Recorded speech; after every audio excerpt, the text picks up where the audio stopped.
السلام عليكم أحبتي.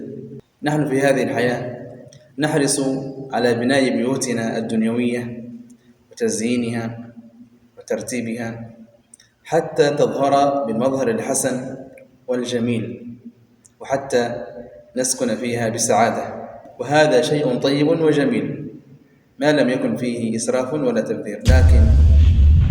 لكن الأجمل أيها الأحبة أن نحرص على بناء بيوتنا الأخروية وتزيينها بالإيمان والعمل الصالح حتى نسكن فيها بسعادة، فإن مصيرنا إليها.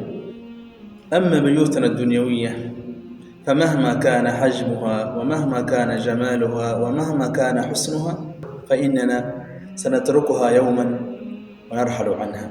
فكم من شخص اشترى سيارة ثم مات قبل أن يركبها، وكم من شخص بنى بيتا ثم مات قبل أن يسكنها، بنى بيتا ثم مات قبل أن يسكنها. فالإنسان العاقل الموفق أيها الأحبة هو من استمتع بحياته الدنيوية لكنه يجعل له نصيبا من الأعمال الصالحة حتى ينتفع بها في حياته الأخروية.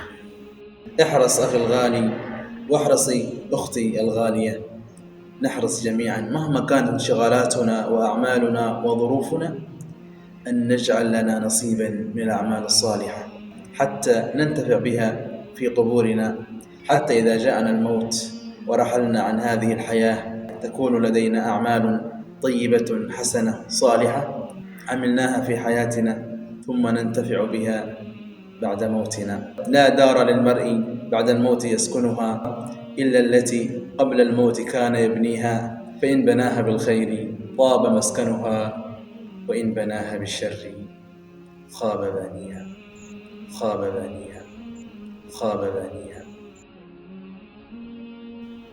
يعطيكم العافية.